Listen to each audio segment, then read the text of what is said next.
please. Pledge allegiance.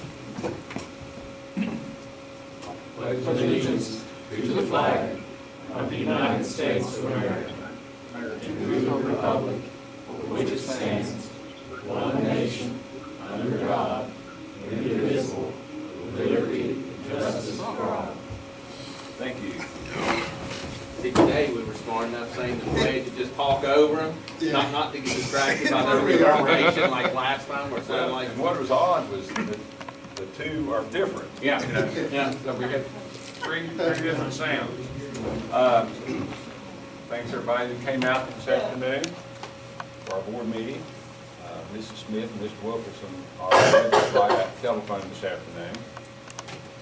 Glad to all be here. Let's have approval of the minutes of the April 17th, 2018 statutory and regular meetings, please.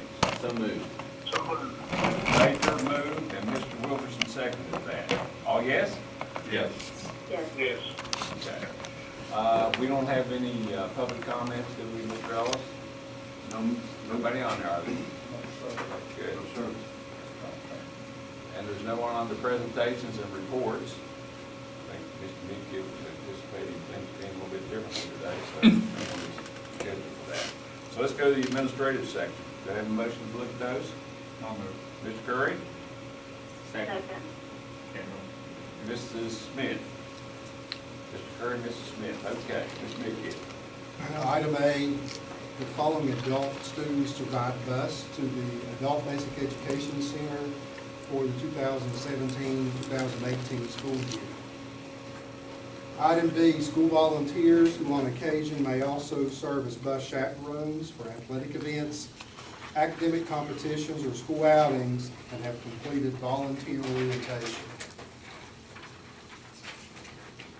Item C, out-of-county student transfer for the 2018-2019 school term. Item D, out-of-state travel for Hamlin PK8 employee, June the 24th through the 27th, 2018, to Orlando, Florida to attend the Model Schools Conference, funded through Title I. Item E, to approve the continued suspension without pay of a teacher, April the 24th through May the 29th, 2018, pending a formal termination hearing. The May 29, 2018 hearing is a mutually agreed upon date, and the hearing will be at 2 p.m. It'll be immediately following the regular board meeting. Item F, abolish itinerant counselor position at Midway Elementary / West Hamill Elementary and the halftime counselor at Ranger Elementary.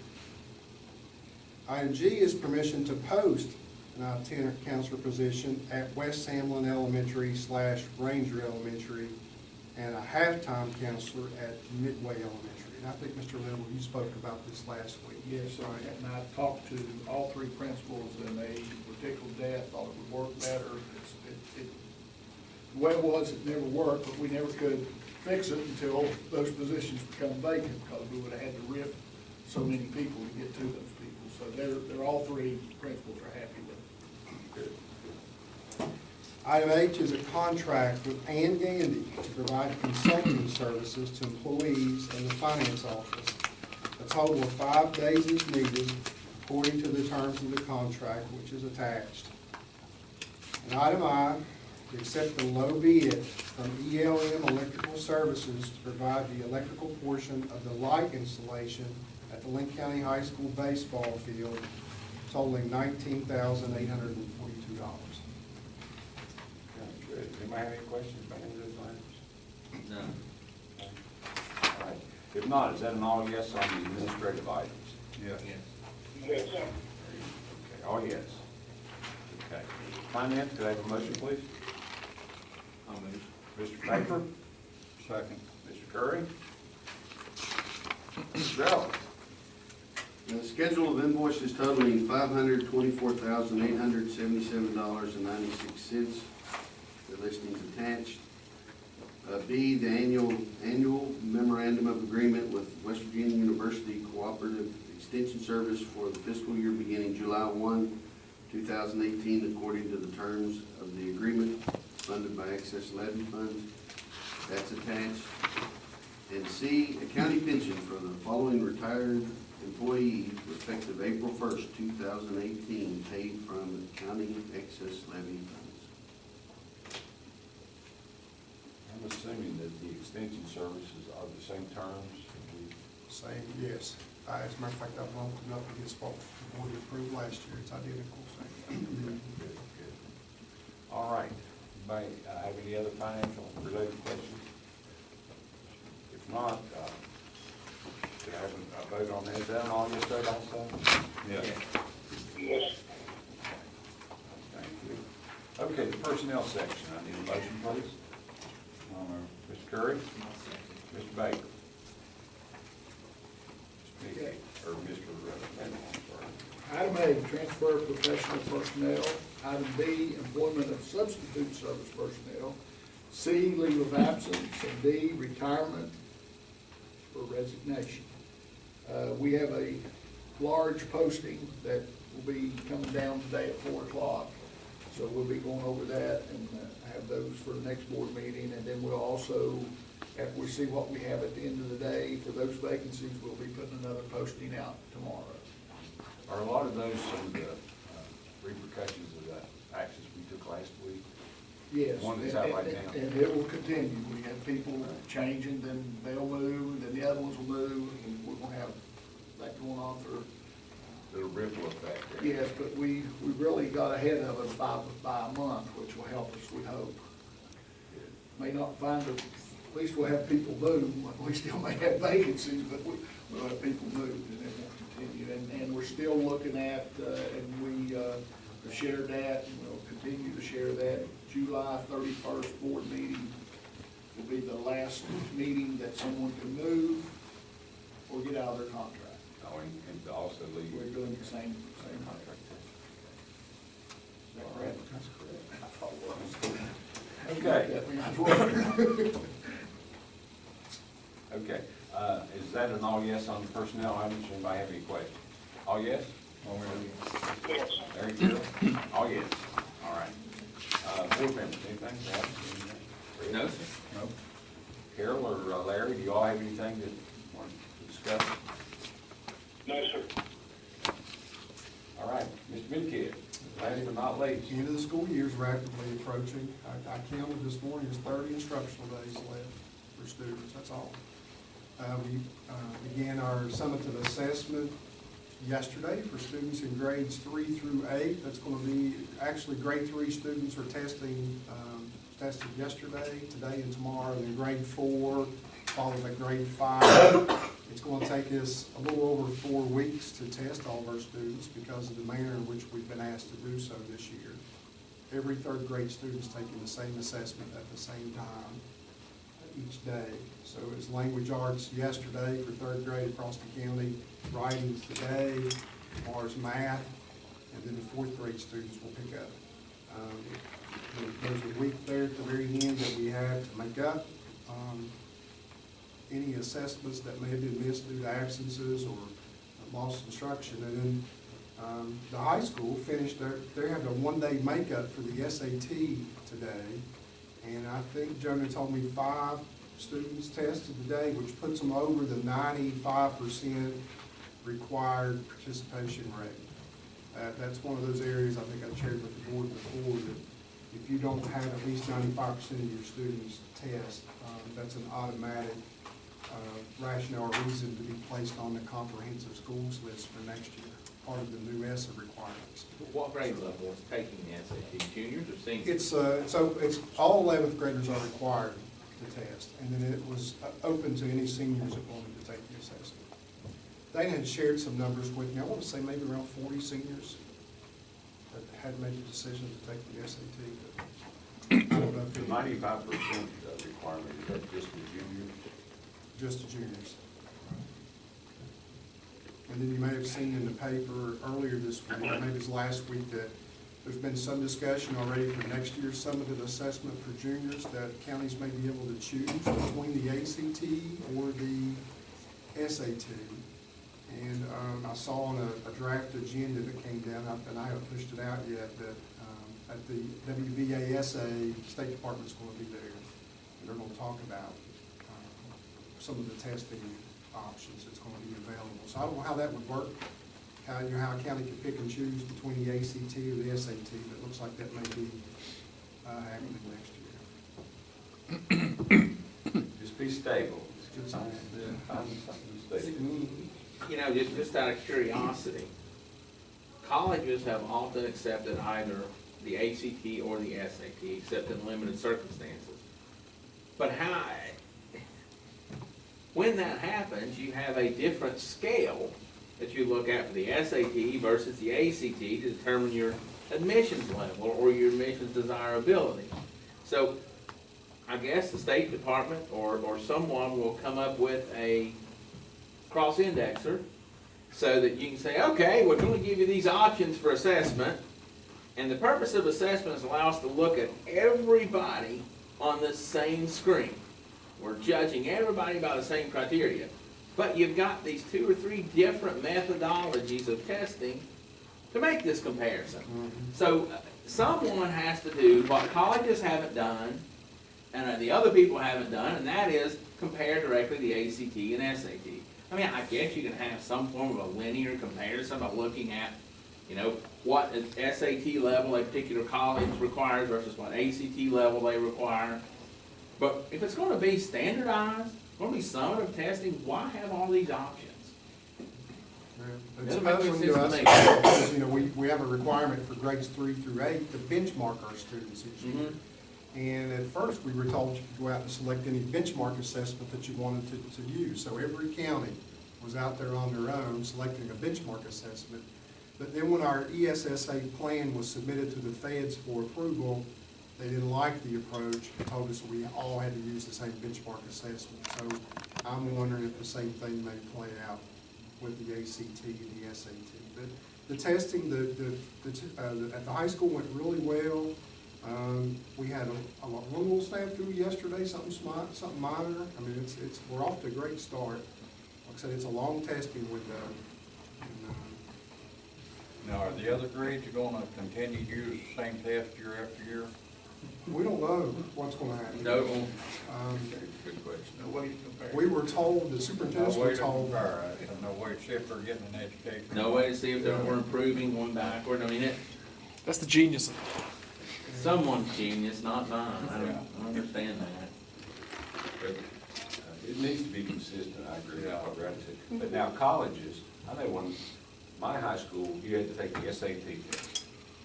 But when I applied to a couple of different schools, but at Marshall, they required the ACT test. So what I had to do then is then take it upon myself and go to another location and take the ACT. But when you're gonna have comparison among students in a state, you need to have the same test. Yep, I agree. So unless you come up with that linear thing you were talking about. Well, I guess the argument would be, you know, the argument would be that you're granting a monopoly to the SAT or the ACT if you don't provide options. Well, might not be fair. We've traditionally been an ACT state. That's what I took was the And ACT. what would happen a lot of times, students would try to get the promised scholarship. They couldn't score high enough on the ACT, but they'd take the SAT and score high enough to get the promise. Really? Yeah. My experience with the Several SAT students did. test was more difficult than the ACT. Well, we've had kids that couldn't get the promise on the ACT. They would take the SAT and end up getting the scholarship. Too complicated for me. I don't know. Somebody will figure it out in Charleston. Local control. Somebody will make a decision, let's say it that way. I don't know if I'm gonna be able to figure it out. stay tuned, yeah. We'll figure that out. And I wanted to let you know that I talked to Mr. Gosney on Friday, and he has the topsoil ordered for the soccer field. So we have to have a run of 3 or 4 dry days to have the topsoil delivered. But once we get it delivered, then we can get it tarped, get it covered, and then we can move it anywhere we want to use it. So that's in the works. And of course, we're waiting also on the weather to break so that he can begin at least getting things in place for the work on the road. Mr. Priest and I talked about this the other day, and I haven't had a chance to talk to Greg since we had spoken, but we're gonna have to figure out what the best window's gonna be now, to get that road built in there, because you've got, soccer, youth soccer is using it now, we got baseball, softball's going on, and then right after school's out, we get into that 3-week window, for those very same sports. So it may be, July. maybe, possibly, we don't know. Like I said, I haven't had a chance. Greg's been really busy. He's down, he's only down, what is it, he has 3 men down, I think, on a good day. So he's hurting. The road, it seems to me like Rowdy mentioned around July or something, that seems like, it's the soccer field that's puzzling, it's the timing on it.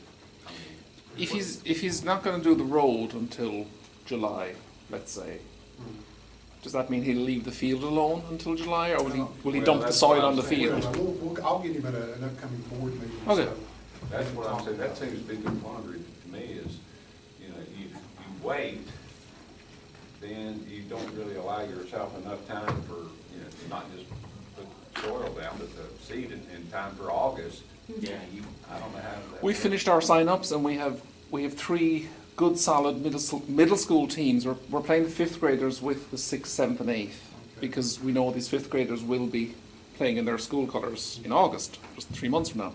So we've a big Hamlin team, pretty big Guyan Valley team, and a pretty big Duval team. So they're going to play 2 games a week.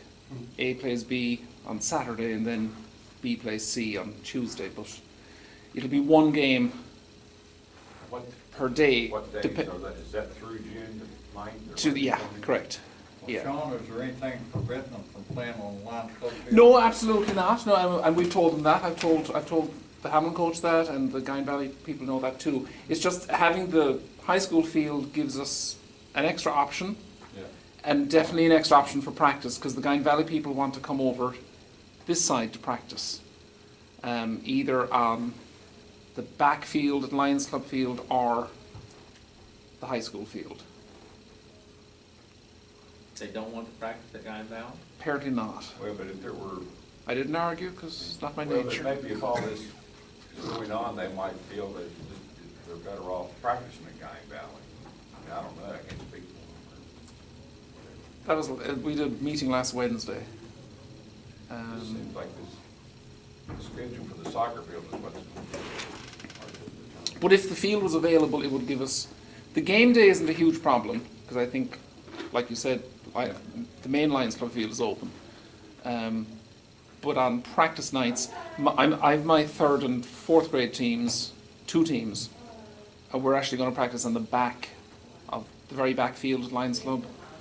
It would just give us more options if the high school was open, you know, for practice. When we put the soil down, are we still thinking if we just put the soil down on the end of the flow or whatever you call it, coach the whole field, right? Yeah, because you can see it when you're up on Yeah, so I mean, we're just talking about like, that low spot out And there. leveling, filling in that low spot and actually crowning and leveling the field is what I understood. that's, so that's what I'm, is that true? And that may make some sense out of how much topsoil Fred told me. I mean, so the whole field could be impacted, is what I'm getting I mean, at. I thought Greg said that he was going, I mean, when he was doing it, he was gonna crown it and roll it as well, as fill the low end. Did I hear that wrong? Bill, you're shaking your head, or? I'm trying to remember back to what he said, it's been a while. I know I said, we we'll will. get him at an upcoming board meeting to talk about it. I know we talked about that, and I know that it was desirable. And if we're gonna do it, if we're gonna have a 1/3 of the field that's unusable, let's go ahead and fix the entire field in terms of at least getting proper drainage and elevation, because that, while the lower end, in near the concession stand is a hazard, the rest of the field has lots of hazards as well. It has elevation changes, it's not consistent, there are holes in it, soft spots, so, you know, unless there's a reason not to, be it financial or otherwise, we're gonna lose use of the field lose use of a 1/3 of the field for, say, a month. Let's fix it once and for all and do it right. Kind of the philosophy we have with other things we do. We may not be able to do the best of everything, but when we do something, we do it right. It's just the time for it to be ready, I think it's gonna exceed a month. That's the thing, because you've gotta not only put it down, but you've gotta allow time for the, you know, the grass Grass to to take hold. go. Yeah, and you gotta let the grass get good roots, and, you know, Larry, you might be able to tell us how long does it take that grass to become firmly rooted? I know it depends on the type of grass we use, but you can't go on to new grass and start using the first couple, 3 cuttings, can you? No, you got a lot of different factors to consider there. It's gonna be a toss-up as to what you can expect. I wouldn't expect much. When are we gonna seed it? Well, that's We're not sure. That's the question. I mean, do we have a rough estimate of when we're gonna seed? No, not right now. When does regular soccer season begin? August, mid-August. Mid-August is when regular soccer season begins. Early. Well, 12th or 15th usually the Okay, the scrimmage. first or second week of August is when soccer starts for high school. So that's where we are. We're trying to sow grass in the worst time of the year. I think you would probably. So that's what I was getting ready to say. I learned that off you, Larry. Yeah, okay. Don't expect much, that's all I can say. Well, Mr. Biggiff and Greg will have to get their heads together and see what they come up with. Do you have some way to water it once it's, Yes, there's water at the soccer field, so that's not a problem. if you could lay water to it every day, really, twice a day would be good, before sunrise and then after sunset, each day. But I still wouldn't expect much in the way of growth. Yeah, that July sun will probably come and we won't see any more rain. We're gonna be rained out here before long. You're gonna have to irrigate to have any grass at all. Last summer was wet. They're mowed so much all my life. I remember the other field, the problems we associated with that wetness. Okay, well, you guys can come up with a plan. I'm not sure what it is. You all can think through it. What else you got, Mr. McKidd? Anything? Anything different about Bill today besides where he had surgery on his eye? It's his birthday today. Oh, birthday. Yep, big day, another trip around the sun will be. 62. You're eligible, Bill. Yeah. 62. Yeah, happy birthday. Happy birthday. Happy birthday. That's all I All right. Okay, nobody has anything further, we're going to adjourn until May the 1st, 2018 at 6 p.m. here at the county office in Hamlin. May I have a motion? So moved. Mr. Baker? Okay, Mr. Baker motion,